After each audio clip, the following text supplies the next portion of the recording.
Olá, pessoal, tudo bem? A gente vai dar continuidade aos nossos estudos aí novamente na geometria plana, né? Hoje a gente vai trabalhar triângulos 1, certo? A gente vai fazer uma breve revisão também, você já tem um conhecimento lá do ensino fundamental sobre triângulo. Desculpa. Então, a gente vai trabalhar a parte de triângulo, pessoal, do primeiro ano. O seguinte, triângulo, a gente vai trabalhar os elementos de um triângulo, a soma dos ângulos internos, a soma dos ângulos externos do triângulo, como nós já vimos lá em polígono, né? A classificação de triângulo contra os lados e contra aos ângulos. E a condição de existência de triângulo, certo? Então, vocês podem observar aí na página 312, onde ele começa essa parte de triângulo. Então, nós temos aqui o nosso material, né? Vocês podem acompanhar aí, ó. A parte de triângulo, a parte 312, 311, e a parte 312 a gente vai trabalhar esses conceitos, essas classificações de triângulo. Então, uma coisa bem simples aqui. A gente passar também para resolver algumas atividades, já aproveitando o embalo desse conteúdo sobre triângulos, sobre ângulos. Então, os triângulos são figuras geométricas determinadas por três segmentos de reta consecutivas, né? Então, lembrando que reta consecutiva é uma após a outra, beleza? Isto é, cujos extremos são coincidentes, 2 a 2, formando três lados e três ângulos, como na figura seguinte. Então, você pode observar o seguinte que nós temos, ó. Trabalhar com um microfone agora, né, para facilitar o áudio para vocês, se tiver a distância, ver se fica melhor, viu? Então, nós temos aqui, ó, o triângulo, nós já sabemos que é um polígono, né, de três lados. Se ele for um polígono regular, vai ser um triângulo equilátero, os três lados iguais, consequentemente, os três ângulos internos iguais. Mas no triângulo, bem sim, nós temos vários tipos de triângulo, né? O triângulo escaleno, o triângulo retângulo, em relação, a gente vai ver essas classificações. Primeiro, os elementos de um triângulo. Os elementos, todos já sabem, são os vértices A, B, C, representado pela letra do alfabeto maiúsculo. Os ângulos internos, eu representei pela letra do alfabeto grego, alfa, beta e teta. E os ângulos externos, que é o ângulo X, o ângulo Y e o ângulo Z, certo? Você pode observar que eu somar o ângulo alfa com o ângulo X, vai dar um ângulo raso, 180 graus. Eles são suplementares. A soma é igual a 180 graus.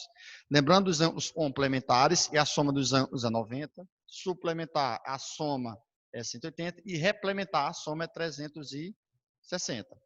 Se eu somar os ângulos internos, lembrando aqui, ó, e a soma dos ângulos internos, o alfa mais o beta mais o teta, ele vai dar 180 graus, não é isso? Lá pela formulazinha da soma dos ângulos internos de um polígono. E o triângulo nós já conhecemos. E a soma dos ângulos externos, os externos seria o x mais y mais z, vai dar 360 graus. Sempre a soma dos ângulos externos de qualquer polígono é 360 graus. Ele sempre se aproxima da circunferência. Então, esse aqui vai ser o quê? Soma dos ângulos externos. E a soma dos ângulos internos. Beleza? Então, nós temos aí os ângulos externos, soma dos ângulos internos é 180 e a soma dos ângulos externos é 360. A condição de existência de um triângulo. Ó, condição de existência. Quando é, e a gente conhecendo apenas os lados de um triângulo, aliás, conhecendo apenas três lados, nós podemos ou não criar um triângulo, viu? Então, e diz aí, ó, para vocês podem até anotar no material de vocês aí, ó. Para existir um triângulo, você vai pegar o maior lado dos três, ele tem que ser maior do que a subtração dos outros dois, e ele tem que ser menor do que a soma dos outros dois. Beleza? Ó? Então, você vai ter que pegar aí, ó, o maior lado, ele tem que ser maior do que a subtração dos outros dois, né? Ele tem que ser menor do que a soma dos outros dois, beleza? Vamos pegar um exemplo aí, ó. Eu vou pegar um triângulo, eu vou ter aqui, ó, 7, 9 e 15. Vou pegar outro exemplo. Vou pegar 2, 10 e 14, por exemplo. Vamos ver. Com esses três lados aqui, eu posso formar um triângulo, independente de qual seja o tipo de triângulo. Vamos ver. Você vai pegar o maior lado, 15. Ele tem que ser maior do que a subtração dos outros dois. Tem que ser menor do que a soma dos outros dois. Ó. Então, vê, 7 menos 9 vai dar 2, menor do que 15, menor do que 16. Tá aí, ó. 15 é maior do que a subtração e menor do que a soma dos outros dois. Tá? E sim, podemos formar um triângulo, dependendo de qual seja o triângulo. Nesse outro aqui, vamos ver a situação desse outro aqui, ó. Vou pegar o maior lado, 14. Ele tem que ser maior do que a subtração dos outros dois e menor do que a soma dos outros dois. Então, e vai dar 8 e vai dar 12. Então, 14 é maior do que 8? Sim. 14 é menor do que 12? Não. Então, não podemos formar um triângulo, certo? Ó. Então, a condição de existência de um triângulo é isso aí. O maior lado tem que ser maior do que a subtração dos outros dois e menor do que a soma dos outros dois. Como 14 é o maior lado dos três, ele é maior do que a subtração, mas ele não é menor do que a soma. Então, não podemos formar triângulo com essas três medidas aqui. Então, não existe triângulo com essas medidas aí, ó, essas três. Então, essa é a condição de existência. A classificação dos triângulos. Nós temos quanto aos ângulos e quanto aos lados. Beleza? Então, deixa eu botar aqui a classificação de triângulo. Nós temos a classificação. Primeiro a gente vai ver quanto aos ângulos, depois a gente vai ver quanto aos lados. Também é bem simples, questões teóricas, né? Então, classificação.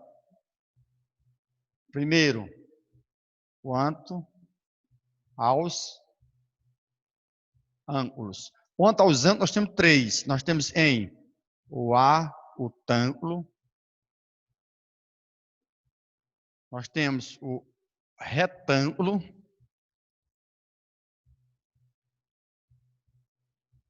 nós temos o obtusângulo. Quanto ao ângulo, certo? O acutângulo são aquele que todos os ângulos internos são menores do que 90 graus. Certo? Ó, todos esses ângulos internos são menores que 90 graus. O retângulo é aquele que nós vamos ter um ângulo interno igual a 90 graus. Então, possui um ângulo reto, não é isso? A gente chama reto 90 graus, não é isso? E o obtusângulo é aquele que nós vamos ter um ângulo maior do que 90 graus. Ó. Então, apresenta um ângulo maior e 90 graus. Então, a gente vai se basear sempre pelo 90 graus. Então, o triângulo, todos são menores do que 90. O retângulo, um ângulo igual a 90, não pode ter dois. Isso não vai dar 180 e no terceiro, não existe. E o obtusângulo, quando tiver um ângulo obtuso, não é isso? É um ângulo maior do que 90 graus. Nós temos a outra classificação, quanto aos lados. A gente vai fazer a relação quanto aos lados.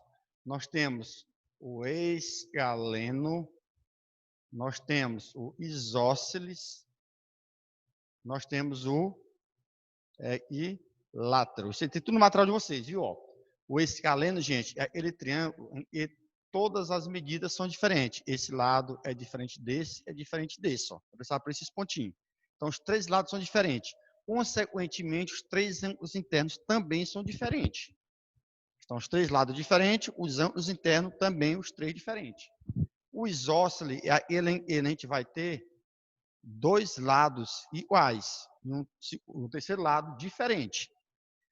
Lembrando aquela situação, ó, se eu tenho dois lados iguais, consequentemente vou ter dois ângulos internos iguais, são os ângulos opostos. Por exemplo, esse lado é igual a esse, ó, esse lado, o ângulo oposto a ele eu vou chamar de x.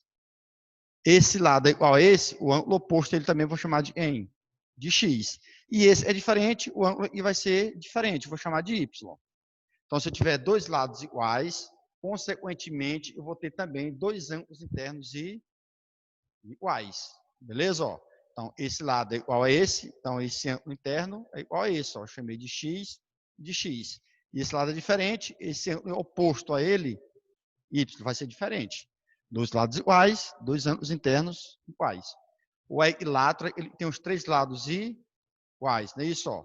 Se os três lados são iguais, consequentemente, os três ângulos internos são iguais. Como a soma é 180, dividido por 3, Cada ângulo interno do triângulo equilátero corresponde a quantos graus, gente? 60 graus, certo? Esse aqui, ó, pode ser vários valores diferentes. Outro detalhe, e muito importante, você saber o seguinte, ó, no triângulo, sempre, ou qualquer figura geométrica, né, fechada, do polígono fechado, né, sempre o maior lado se opõe ao maior ângulo. Por exemplo, como esse ângulo é obtuso, vamos supor que ele seja 120, certo? Ó, esse aqui seja, vamos botar aqui 20, e esse aqui seja 40 graus, beleza? Ó? Então, eu vou ter aqui o lado A, lado B e lado C. Pela ordem do tamanho, você vai ver que o maior lado ele se opõe ao maior ângulo, por causa da abertura, que vai ser maior. Você vai ter uma abertura bem maior. Então, o lado A, ele é maior. Quem vai ser o outro lado, o segundo lado maior? Ele tiver de frente para o maior ângulo. O lado A para 120, o maior, 40 ou 20, o 40 é maior. Então, o B está de frente para ele. Então, B maior do que o lado C. Então, dos três lados, o C é o menor, porque ele está de frente para o menor ângulo, certo? Então, a ordem em relação ao tamanho dos lados. Os lados do triângulo, quanto maior o ângulo, o lado oposto dele também vai se tornar ou é maior. Então, essas são as classificações do triângulo, quanto aos ângulos e quanto aos lados. Quanto aos ângulos, são três, né? Quanto aos lados. Lembrando que aqui nós são a classificação de triângulo, naquela situação ângulos complementares, ângulos suplementares e ângulos replementares, a classificação ou as características de ângulo. Ângulo complementar, a soma é 90, ângulo suplementar, a soma é 180 e ângulo replementar, a soma é 360.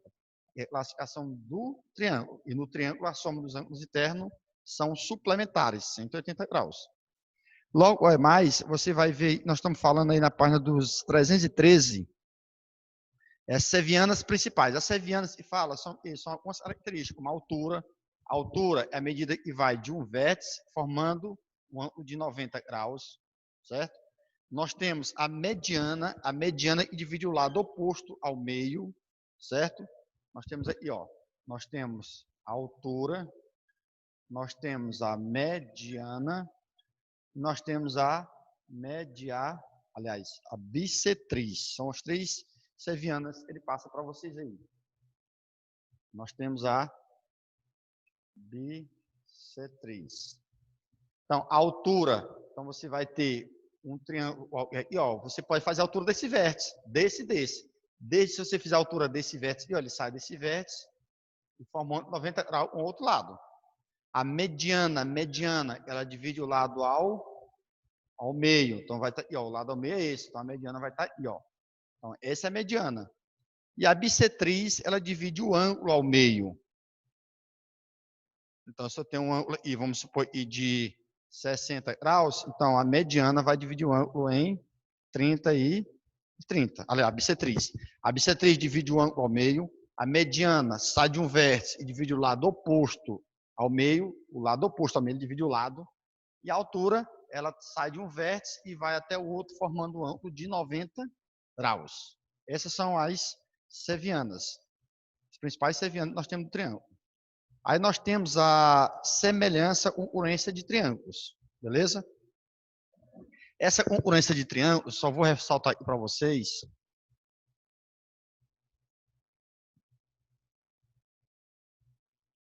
Vou botar para marcar. Ó, as sevianas nós temos aqui.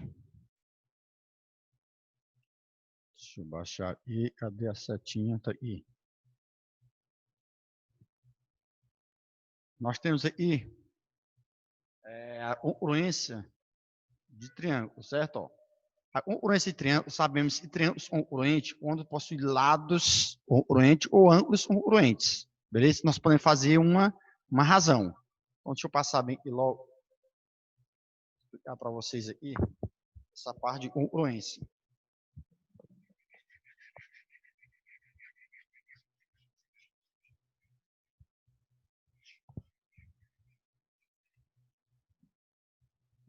Vamos supor que eu tenho um triângulo aqui,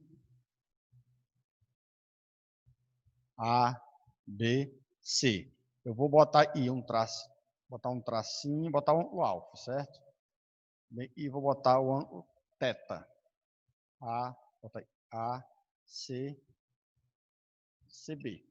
Vou pegar outro triângulo e vou mudar a ordem desses ângulos. Eu vou botar o ângulo alfa e vou botar o ângulo θi. Vou chamar de x, y, z. Tá? Vai ser x e vai ser zzinho e vai ser yzinho. Então, o que seria essa congruência de triângulo? Nessa congruência de triângulo, nós temos aqui o seguinte, ó. Nós temos o triângulo ABC, né, e o XYZ. Só que nesses dois triângulos eu tenho dois ângulos congruentes. Eu tenho o ângulo alfa, eu tenho o ângulo θ, eu tenho o ângulo θ. Não importa a ordem que os triângulos ficaram. Então, você pode fazer uma relação de razão entre os lados desse triângulo. Para você descobrir um lado desconhecido ou um ângulo desconhecido. Por exemplo, ó, as razões que eu posso formar. O lado A, ele está entre o ângulo alfa e o ângulo, não tem nadinha marcado, ó. Entre alfa e não tem. Qual é o lado que está entre o alfa e o ângulo, não tem nada marcado? É o Z. Então, o lado A está para o lado Z. Assim como, vamos pegar o lado B, agora, pela ordem, pode ser qualquer um aleatoriamente.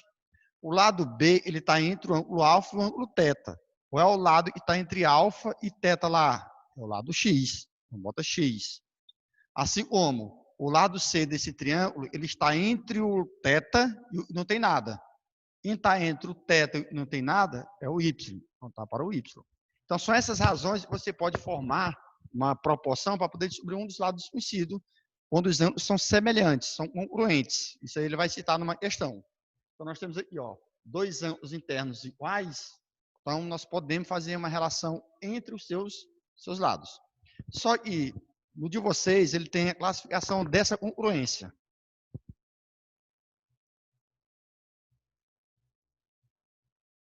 Ó, você pode observar, ele fala o seguinte aqui, ó. Nós temos o caso de congruência. Quando você tiver no triângulo, dois lados congruentes e um ângulo interno congruente. Certo? Ó. Então, esse lado é congruente a esse outro é congruente a esse. E vai ter um ângulo interno congruente.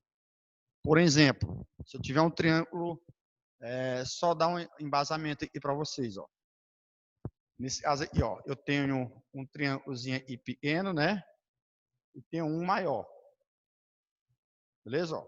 Eu vou botar esse ângulo igual a 30 graus. Aí também vou botar igual a 30 graus. Bem, e eu vou botar 2, e vou botar o lado igual a 3, e vou botar 20, e vou botar o lado igual a 30. Então, eles são congruentes, ó. Então, o ângulo é o mesmo, e é 10 vezes maior do que esse, e esse lado é 10 vezes maior do que esse. Então, temos a congruência de triângulos. Que vai ser lado, certo? Ó, dois lados congruentes e um ângulo interno. Então, a congruência é do tipo E. Primeiro, um lado, um ângulo e lado. Então, a classificação dessa congruência vai ser E. Lado, ângulo e lado. Vou ter dois lados congruentes e um ângulo congruente.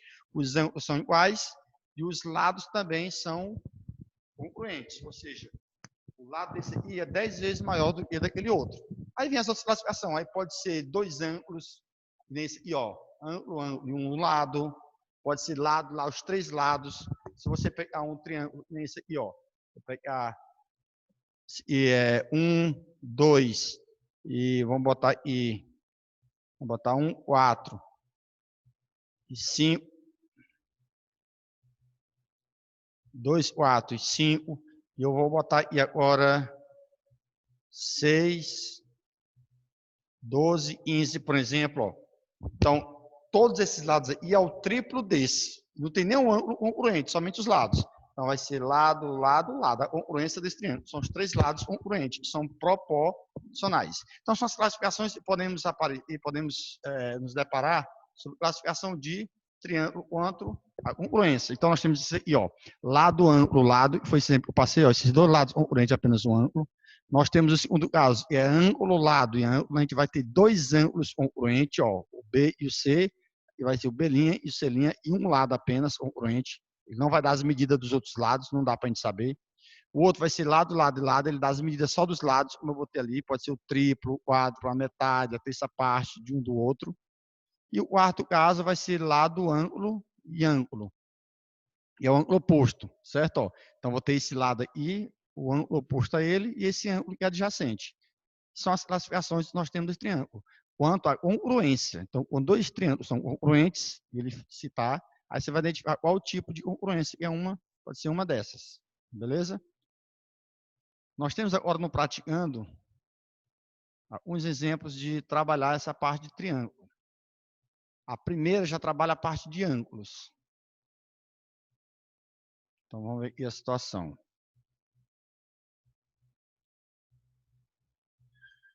Então, deixa eu ver aqui a primeira.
Então, vamos lá, gente. Ó, na primeira questão do praticando, fazer essa aqui. Depois eu vou fazer as outras questões do praticando, justamente com algumas atividades para a gente revisar esse conteúdo. Beleza? Então, nós temos aí dizendo o seguinte, ó. Observe a figura CI e representa um triângulo equilátero. Então, já sabe essa característica. É um triângulo equilátero. Todos os ângulos internos já mede quanto, gente? Já mede 60 graus, ó. É um triângulo equilátero. E todos os lados são iguais. A partir da figura, julgue as afirmações como verdadeira e falsa. Primeira, a medida do ângulo y é maior do que a medida do ângulo alfa. O y, cadê o y aqui, ó? Ele é maior do que a medida do ângulo alfa. Se é 60, o y vale quanto? 120, ó. Então, a medida do ângulo y é maior do que a medida do ângulo alfa? É. O y vale 120, o ângulo alfa interno vale 60. Então, verdadeira. 2, x vale 140, x é 140, e é 60, e é um ângulo raso, ó, e vai valer quanto? 120, é para fechar os 180. Então, x não é 140, ele é 120. Então, é falsa. Letra C, x mais y mais z é 360, x mais y mais z. Sim, ó, x mais y mais z vai dar 360. E a soma dos ângulos externos. Sempre a soma dos ângulos externos de um polígono é 360. Verdadeira. E por último, a representa um ângulo externo do triângulo. Absurdo. O A não é um ângulo interno. O A vai ser o quê? Vai ser o vértice do triângulo, ó, e não um ângulo interno. Então, esse aqui vai ser falsa. Beleza? Então, bem simples, né? Ó, nessa primeira parte sobre relação de triângulos, é basicamente isso aí, viu, gente? Então, devido ao tempo, a gente vai deixar para a gente continuar na próxima aula. Eu faço uma recapitulagem sobre esse conteúdo. A gente faz o resto do praticando algumas atividades aí do desenvolvabilidade ou complementar, beleza? Então, até mais, até na próxima, né? Ficamos por aqui. Espero que vocês tenham entendido bastante esse conteúdo aí. Um abraço a todos e até mais. Beijos.